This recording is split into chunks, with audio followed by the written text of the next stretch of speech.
Even though the sport of lacrosse was created by indigenous people, today it is widely known as a white sport. What isn't as widely known is that post 1492, the game became surprisingly inclusive. Freed and escaped black men and women intermarried with Native Americans and were likely playing the game before white athletes even picked up a stick. Stickball, also known as lacrosse, was created centuries ago by the Algonquin tribe. The original plot of the game was for tribal warriors for training, recreation, and religious reasons. This progressed into the great sport today we call lacrosse. I was born with a lacrosse stick, a wooden lacrosse stick in my cradle when I was first born. So I was born with a stick. So within the Native American culture, you're born with a lacrosse stick. So I've had a stick since I was born, and I've any chance that I've got when I was younger, I try and hold the lacrosse stick, even if I couldn't, I would try, and I'd drop it, pick it back up, keep trying again. According to the Journal of American History, interracial marriages between freed or fugitive black people and Native Americans increased after the American Revolution.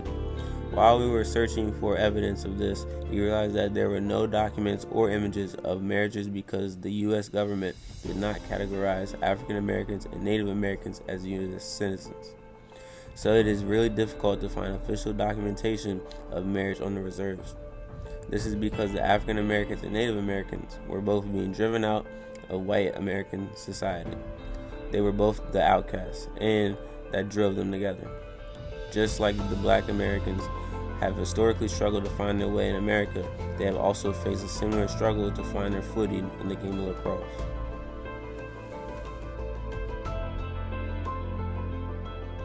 We asked Bryce Woodson, class of '07, and Ryan Wilson, class of '22, two African Americans that have played on the Salisbury lacrosse team, about their experience as a black lacrosse player. I definitely would say that there were a couple of hardships playing lacrosse as an African American male. You get a lot of stares sometimes when you go to tournaments that are filled with like a whole bunch of people that don't necessarily look like you. I was in ninth grade when I first experienced outright racism on a lacrosse field. I had somebody call me out of my name and swing at me and punch me in the face. Mr. Woodson shared his thoughts on the importance of bringing the game to a larger community and the history of it along with it. I think it's incredibly important, and I make an emphasis to start with any of the young men or women that I work with, make them aware of where this sport came from. And I'd ask you guys a quick question, just a fun fact here, but do you know who invented the sport of basketball? Naismith.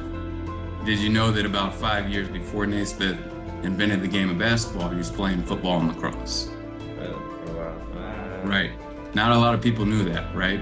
And you take it even further back before that, and our indigenous brothers and sisters who would tell you that the game was given to them by the Creator. And so I think, from the outside looking in, when people think about lacrosse, it's an affluent sport that's pretty homogenous, right? And exclusive in a lot of ways. But it goes a lot deeper than that. And I think that's important for people to start with, right? As they come to know the sport, that in a lot of ways it was used for its healing properties and powers, right? And I think when you have that understanding, at least for me, there's a sense of gratitude, right, for what it can do for you, and then ultimately an obligation to give back in a lot of ways. So that's kind of how I take it. So every year we have a midwinter, and in our culture it's like the new year, where we make a fire and we turn the ashes as a new chapter, and it's about a week-long ceremony, and during that we play different types of games. And so we played lacrosse with all wooden sticks and a sturgeon's head. It's a type of fish. We used their skull because it's a little bit rubbery as a ball. And we had a big medicine game, and there was 80-year-olds playing, and then there was like 8-year-olds playing, and just like having everyone come together as one, and just like it was the most exciting lacrosse game that I've ever played in. And like we didn't even keep score, we just played, just the elders, they would be like the goalie because they couldn't run. So it was just awesome seeing everyone come together as one and playing the right way with a clear mind. And then all the women were on the sidelines spectating, and it was just awesome because we had like the whole community there, and it was probably the best lacrosse game that I ever played in. In my current role, I work for a nonprofit here in Chicago, actually, Jack, Owls Lacrosse, which is, the acronym originally is Outreach with Lacrosse in Schools. And so for many of the kids that I come across, they're not familiar with the sport, right? So I don't know that there's, one solution, right?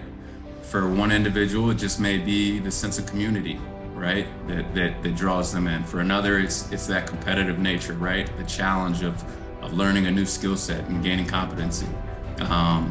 For others, it may be a college scholarship or opportunity. So you never really know. What we say here within our staff and organization is ultimately it comes down to relationship building, right? And so when I think about lacrosse and my experience in it, it's those relationships and doors and opportunities that were open for me, very much like it was at Salisbury there. And so I try and make it less about lacrosse and more about the relationships and the experience than anything else. Typically, retention within the sport is tied to experience, right? So if you have a great experience, there's a chance that you're going to continue to keep coming back and try the sport longer. So I play for Harlem Lacrosse, Harlem Lacrosse's club team in the summer.